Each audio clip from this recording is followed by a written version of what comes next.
Single parent. About 1 in 4 kids in the United States grows up with a single parent. Whether through choice, circumstance, or life changes, millions of households operate this way.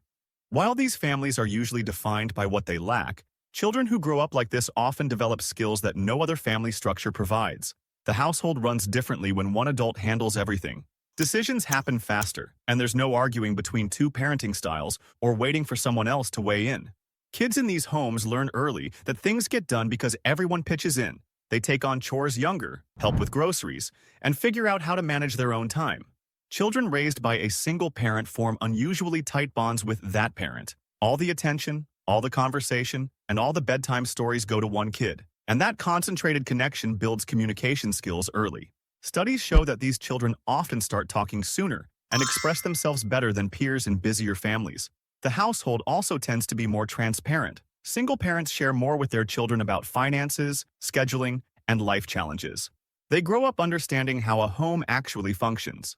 This practical knowledge gives them an advantage when they eventually start their own lives. But that doesn't mean it's easy. One income means tighter budgets, and one parent means less time to go around.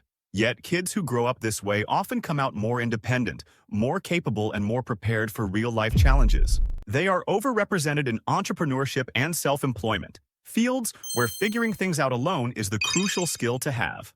Extended family. Multi-generational households are the norm across most of Asia, Africa, and Latin America. In the United States, however, about 1 in 5 people now live in homes with this family setup. The household dynamic here is layered, and responsibilities are usually distributed across generations. Grandparents handle childcare while parents work. Older kids help younger ones, and chores rotate depending on who is around and able to help. No single person carries the full weight of keeping the home running. Children in these homes grow up with a built-in support network. When mom is at work, grandma is there, and when dad is busy, grandpa steps in.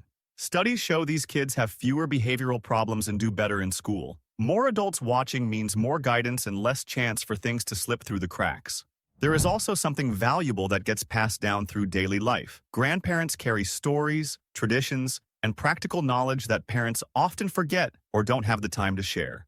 Kids learn family history just by being around. They also pick up skills like cooking, fixing things, or speaking a heritage language without formal lessons. The downside, on the other hand, is less privacy and more opinions about how things should be done. Conflicts over bedtimes, discipline, and household rules are common when multiple generations live together. Still, those who grow up this way rarely feel alone. They have multiple people in their corner, and they get daily practice in organizing schedules, managing different personalities, and keeping a busy household on track. By the time they reach adulthood, many of them are already natural planners and coordinators. Nuclear family.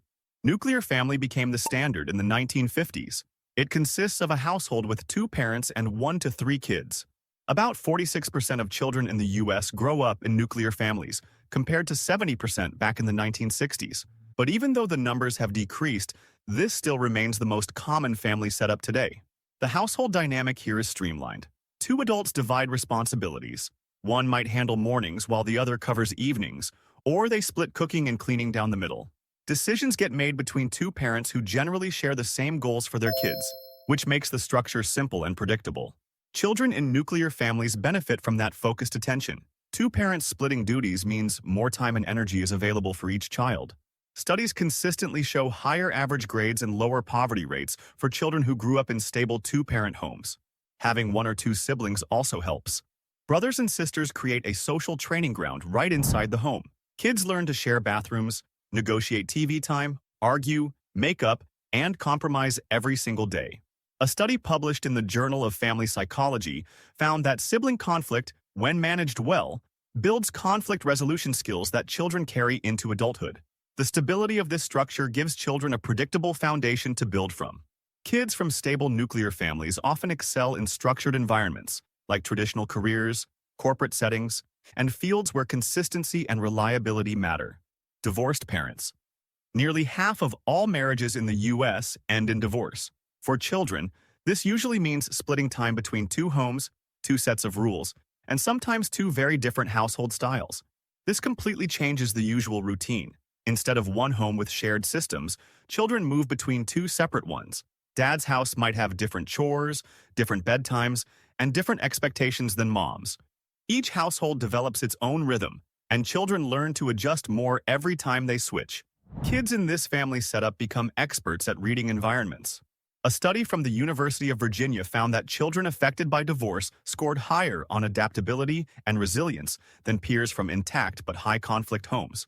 Moving between two households also builds organizational skills.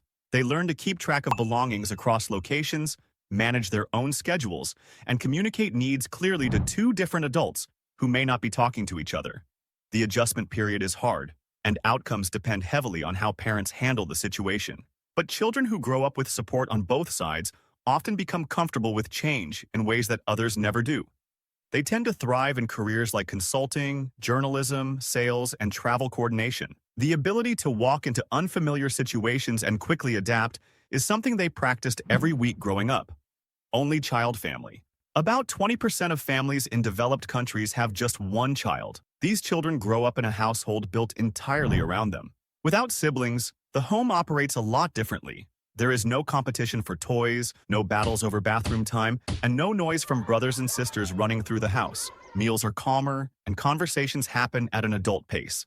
The child becomes the sole focus of two parents who have all their attention to give. This environment shapes development in specific ways. Only children spend far more hours interacting with adults than kids with siblings do. They absorb vocabulary faster, learn to hold conversations earlier, and get comfortable expressing opinions to people older than them. Studies show they tend to score higher academically and match or exceed firstborns on intelligence measures. A quiet household also builds a tolerance for solitude. Only children learn to occupy themselves. They read, draw, and build, all without needing someone else to make it interesting. This becomes a big strength later in life. They develop the ability to focus deeply on one thing for long periods without being interrupted.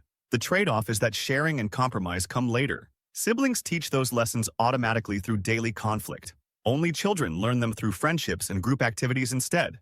Still, the deep focus and comfort with independent work show up in their career choices. Only children tend to prefer fields like writing, software development, scientific research, and creative arts. Work that rewards the ability to sit alone with a problem until it is solved. Blended family. Blended or step families form when parents with kids from earlier relationships come together. Suddenly there are step-parents, step-siblings, and sometimes half-siblings arriving later. Around 16% of American children grow up in this kind of household. For a kid, this can mean going from being the oldest child in the house to suddenly having a step-sibling 2 years older. The family structure changes overnight. A child might go from having their own room to sharing space with someone they barely know, and rules they grew up with collide with the rules from a completely different household. This forced adjustment builds something valuable. Children in blended families learn early how to navigate relationships that do not come with built-in trust. There is no shared history with a step-parent, so trust has to be earned through time and effort. Getting along with step-siblings requires figuring out boundaries, adjusting to new personalities, and finding common ground with people who started as strangers. A study from the University of Missouri found that children in well-functioning blended families score higher on measures of flexibility and social problem-solving than peers in other family structures. The adjustment is rarely smooth. Loyalty conflicts come up, and kids sometimes feel caught in the middle. But over time, children in blended families develop a noticeable ability to connect with people outside their family. As adults, they often gravitate toward roles that require exactly that: diplomacy, counseling, management, and mediation. Adopted family. Every year, around 135,000 children are adopted in the United States. Some join families as the only child. Others arrive into households where biological children are already present. Either way, the child enters a family that chose them, and that choice shapes the household in specific ways. When an adopted child joins a family with biological siblings, the household dynamic requires adjustment on all sides. The adopted child has to find their place in a structure that existed before them, and biological children have to make room for someone new. Parents have to balance attention and avoid comparisons. While it's not automatic, and it takes time, families that work through it often develop stronger communication skills than those who never had to. For adopted children who grow up as the only child, the household centers entirely on them, similar to other only child families. But there is an added layer. Questions about identity, origin, and belonging come up in ways biological children rarely face. Kids process this differently depending on age, openness of the adoption, and how parents handle the conversations. When handled well, it builds a strong sense of self and an early understanding that family is defined by more than genetics. Adopted children often develop a sharp awareness of what it means to belong somewhere. They don't take family for granted the way biological children sometimes do. This translates into loyalty, gratitude, and a deeper appreciation for chosen relationships. On the other hand, there are some big challenges. Identity questions can surface at different stages of life. Some adopted children struggle with feelings of abandonment or not fitting in. But growing up in a family that chose them also teaches them that families are built and not just born into. That understanding shapes how they approach their own relationships, careers, and eventually, their own families. Large family. A century ago, having 5 or more children was completely normal. Today, these families make up about 10% of households in developed countries. They stand out in a world where smaller families have become the default. Household dynamics in a large family are closer to a small organization than a traditional home. Systems like chore lists, hand-me-down rotations, and bathroom schedules matter. Everything requires structure, or chaos takes over. Parents can't manage it all alone, so older kids often step up. They help with younger siblings, handle household tasks, and sometimes act as backup parents. Kids in these households learn early that they are part of something bigger. Attention gets divided, and resources get stretched. There is simply no way for every child to be the center of focus, so they figure out how to share, wait their turn, and contribute to the group. They also learn to advocate for themselves. In a house full of siblings, speaking up is the only way to be heard. A study from Ohio State University found that children with more siblings develop stronger social skills and are better at forming and maintaining friendships. The sibling network also becomes a lifelong resource. 4 or more brothers and sisters means having multiple people to lean on, confide in, and call for help across decades. The trade-off is less individual attention. Parents simply can't give each child the focused time that kids in smaller families get. But what they lose in personal attention, they gain in knowing how to work with others. Kids from large families understand teamwork like no one else. They thrive in collaborative environments like healthcare teams, military units, large organizations, politics, and community leadership.